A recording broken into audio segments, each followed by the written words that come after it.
Kingdom-oriented archetypes in Disney's animated moral canon.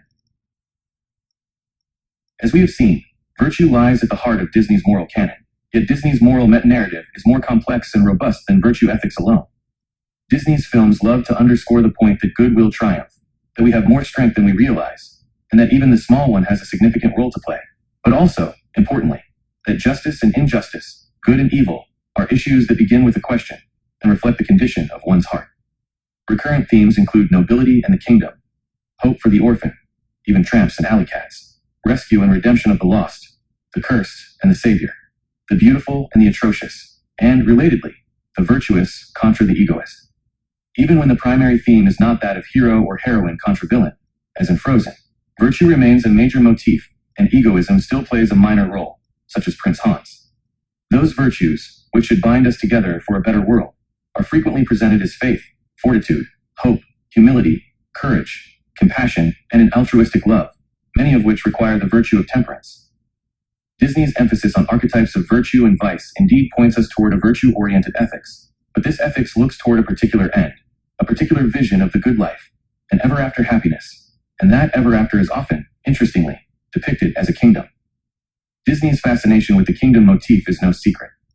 Disney parks are built around kingdom-oriented themes, and the castle logo has become unmistakably connected to the name Walt Disney.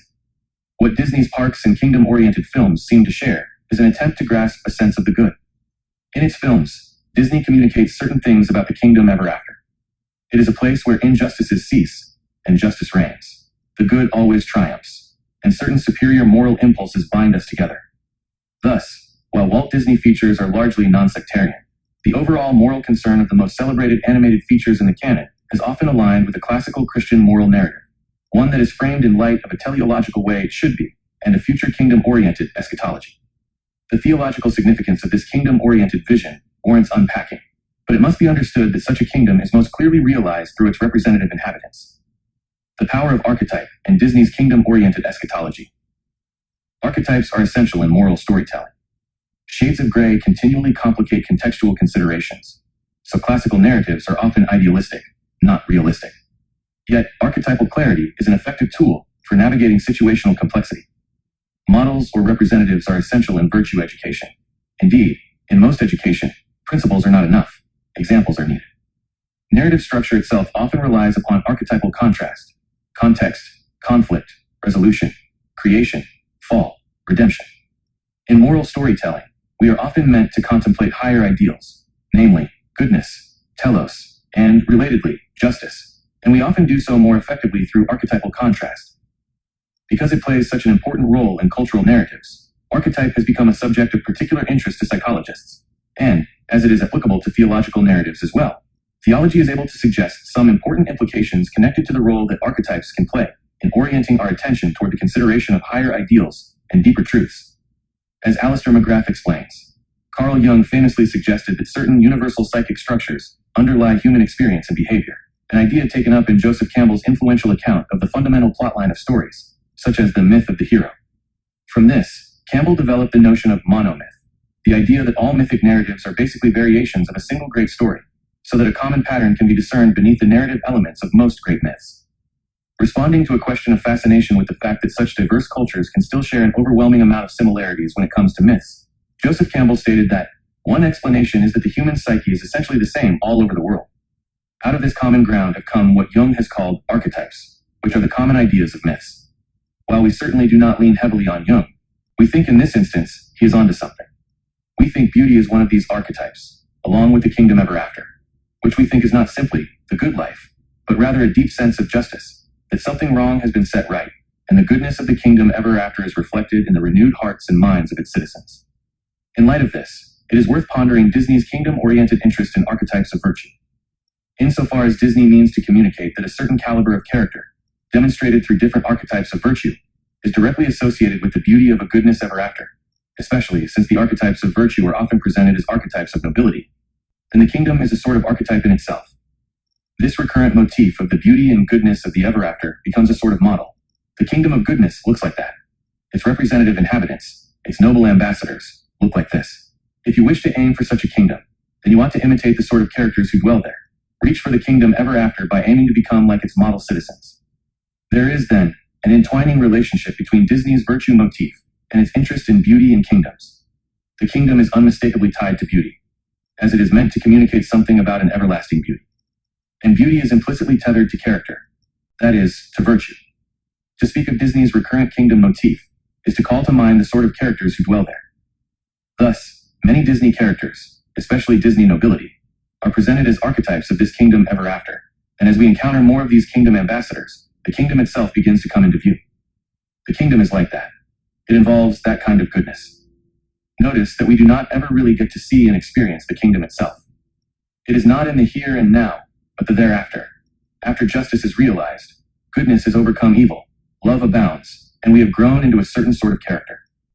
Experiencing the magic of Disney parks is the closest thing that Disney can offer to an actual kingdom experience, and while it may indeed be the most magical place on earth, it still leaves us wanting where the kingdom implied at the end of Disney stories, yet never experienced by the audience, communicates a fullness where everything is as it should be, goodness abounds, and joy knows no cessation. Disney parks may help us to forget our anxieties momentarily, but they do not really help us to glimpse the kingdom. The deep magic which the parks possess is the power of nostalgia, and that capitalizes on an enchantment already within us, a longing for the fulfillment of the kingdom, which was promised in the Disney films most park-goers have already lived through. The closest we can ever really get to glimpsing the kingdom ever after is to see a representative goodness modeled through its ambassadors. Now, the term archetype can carry a few senses, and so it is worth clarifying the sense in which we are speaking. In the most general sense, an archetype is a representative, especially ideal example. Cinderella, for instance, exemplifies kindness and fortitude amid suffering. In another sense, archetype can refer to a perfect original of which all other examples are merely imitations. In this sense, Cinderella is not the archetype. Even she is merely reaching for a standard modeled foremost and perfectly, and prescribed by Jesus Christ.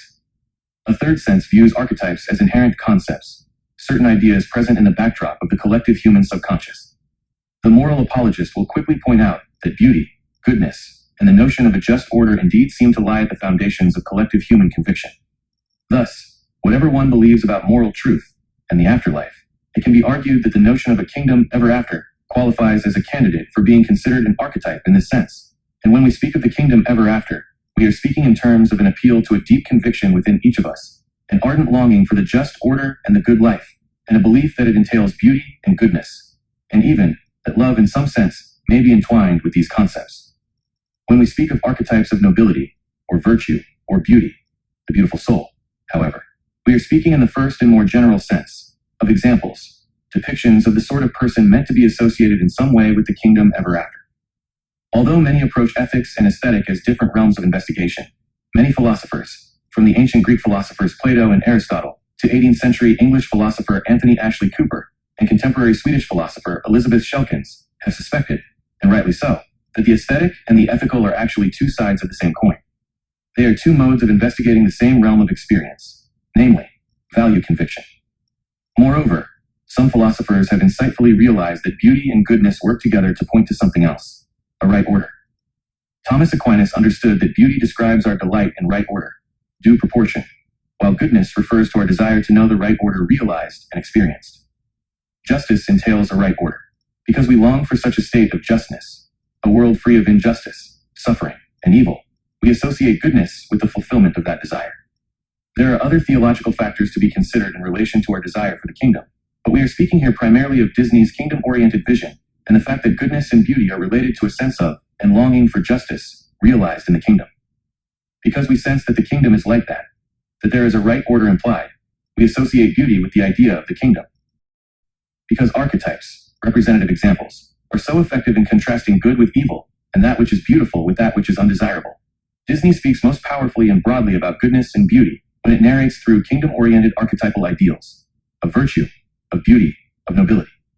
Yet Disney also likes to present us with representatives of ourselves, of our own struggles, and often seems to suggest that the human condition is not beyond hope of experiencing the goodness of the kingdom, or acquiring the virtues representative of its citizens. There is much to unpack here. Let us first, in this chapter, consider the potential theological symbolism to be drawn from certain specific archetypes and motifs, less generalizable, though more obvious, which resonate with certain themes in Christian theology, before moving on to consider how the more generalizable archetypes of character and Disney's kingdom-oriented ethics are similarly unfolded by the Christian vision of the kingdom ever after. Layered as they are, Disney archetypes and motifs naturally become more robust when viewed through a theological lens. The following deliberation is not meant to assert exclusivist prescriptions for interpreting Disney films, but simply to suggest potentially powerful analogies for drawing interdisciplinary connections between Disney films and Christian theology.